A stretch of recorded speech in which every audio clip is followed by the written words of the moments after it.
জুই জ্বলি মানে মোক ডালৈ কাটি পেলাওঁ একদম পানী খাজা কাটি দিম বুলিয়ে ভাবিছিলোঁ খালি কাটিলেও এটা কথা আপোনাৰ সেই পানী খাজলৈকে গেলি গুচি যায় নহয় এতিয়া সেইটো ব্যৱস্থা কৰিবলৈ কি উপায় আছে কৰিবলৈ উপায় একোৱে পোৱা নাই 9 বিঘা মাটি খেতি কৰিছিলোঁ মই এবাৰ ৰুইছিলোঁ 12 সিজা নাছিলোঁ কিন্তু চব এনেকৈ আপুনি সেই পোষ্টটো দেখিছে নাই সেই তাৰপৰা এই গোটেই মাটি এইটো দেখিছে নাই এই গোটেই ৰোৱা তেনেকুৱাই হৈ আছে এতিয়া ৰাতিপুৱা শুই উঠি চাবলৈও মন নোযোৱা হৈছে পথাৰলৈ মই কেলা জুই লগাই দিবলৈ এইটো যেনিবা দাই ইমানটা কাটিয়ে পেলালোঁ এই দায়ে কাটি পেলালোঁ এইটো এই গছাক ৰোৱা কি হ'ব বাৰু এই গছা দেখোন গোটেই গেলিয়ে গ'ল তললৈকে কি ব্যৱস্থা কৰিলে হ'ব বাৰু যদি আপোনালোকৰ তাৰ কিবা অকণ সহায় কৰিলে আমাৰ মানে এনেকুৱা আজি নিমখৰ ধান অৱস্থা লৈ গ'লে আমাক কাঠ নহ'লে হেৰি নিদিয়ে চৰকাৰৰ ফালৰ পৰা 2100 টকা দিছিলে আমাক 800 টকাত ধান বিকি দিছোঁ মই ফুলনিলৈ নিবলৈ হ'লে এটা কাঠ ল'ব লাগিব কাঠটো উলিয়াবলৈ আপুনি প্ৰায় 400 মান টকা খৰচ কৰিব লাগিব আৰু সেইবোৰ নকৰাকৈ এই 100-200 টকা খৰচ নকৰাকৈ ঘৰতে দি দিওঁ 1000 টকাত 2100 টকাত 1000 টকাত 1 কুইণ্টেল ধান মই বিকিছোঁ মোৰ ঘৰৰ পৰা এতিয়াও বিকি আছোঁ তাৰমানে এনেকুৱাই পৰিস্থিতি আমি এইখিনিৰ পৰা ফুলনিলৈ ধানকেইটা লৈ যাবলৈ মানে যিকেইটা কাঠ উলিয়াবলৈ আমাৰ তাত 300 মান টকা খৰচেই কৰিব লাগে ঘৰত নেমু আছে জিকা আছে বজাৰ এখন দিলে আমি ক'ৰবাত বিকিব পাৰোঁ কিন্তু সেই জিকা আপোনালোকে এতিয়া ক'লে বিশ্বাস নকৰে 5 টকা জিকা খোৱা মান নাই ঘৰৰ পৰা লোকক চিঙি পটল 5 টকা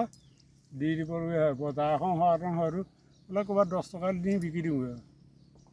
আমি মুঠতে এইভাগে চলি আছোঁ এতিয়ালৈকে কিন্তু এতিয়ালৈকে দুখ পোৱা নাছিলোঁ এইবাৰহে দুখ পাম বুলি অনুতাপ এটা কৰি আছোঁ এই ক্ষেত্ৰত মানে এনেকুৱা হ'ল মই এইবাৰ মাটি ক'তো বাও দিয়া নাছিলোঁ চব ৰুই দিছিলোঁ ৰোৱা খালি মোক খেয়াল এইটোৱে দেখিছে নাই আপুনি এতিয়া মানে ৰাতিপুৱা শুই উঠি পথাৰ চাবলৈ মন নোযোৱা হয় ঠিক আছে সঁচাকৈ মানে আমি এনেকুৱা এটা অৱস্থা হ'ব বুলি ভবা নাছিলোঁ আজিৰ তাৰিখলৈকে আমাৰ এইখন পথাৰত বিশেষকৈ পোকে খোৱা কম কেতিয়াবা খাইছিলে কিন্তু এনেকৈ জুই লগাকৈ এনেধৰণে খোৱা নাছিলে কৃষকসকলৰ অৱস্থা সাংঘাতিক বেয়া এতিয়াতো আৰু ৰুবলৈ সময় নাই গতিকে বানপানীয়ে মৰাৰ পিছতো আকৌ ৰুলে মানুহে কিবা এটা পায় কিন্তু এতিয়া মানে সৰ্বশান্ত হৈ গৈছে মই মানে এইটো কাৰণে অনুৰোধ জনাইছোঁ কৃষি বিভাগ আহিছে ইয়াতে দেখিছোঁ তেখেতসকলে কিছুমান কাম কৰিছেহি কিন্তু এনেকুৱা হয় আমাৰ মানে ইয়াতে মানে কৃত্ৰিম মানে যিবোৰ কীটনাশক দ্ৰব্য যদি খুব বেছি ইউজ কৰে তেতিয়াও হয়তো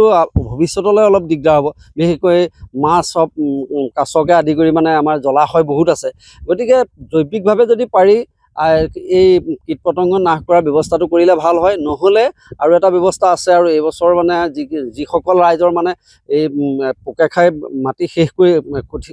ধান শেষ কৰি দিছে তেওঁলোকক উচিত মূল্য দিব লাগে মই ইয়াকে ক'বলৈ মই আপোনালোকৰ চেনেলৰ যোগেদি মই ইয়াকে অনুৰোধ জনাইছোঁ আৰু অসম চৰকাৰক বিশেষভাৱে অনুৰোধ জনাইছোঁ কাৰণ অসমৰ যি কৃষি মন্ত্ৰী অতুল বৰা ডাঙৰীয়াই সোনকালে এটা পদক্ষেপ লওক এই মানুহ যাৰ খেতি নষ্ট হৈছে তেওঁলোকক আৰ্থিক অনুদান সোনকালে প্ৰদান কৰিবৰ বাবে মই অনুৰোধ জনাইছোঁ এইটো কথা আমাৰ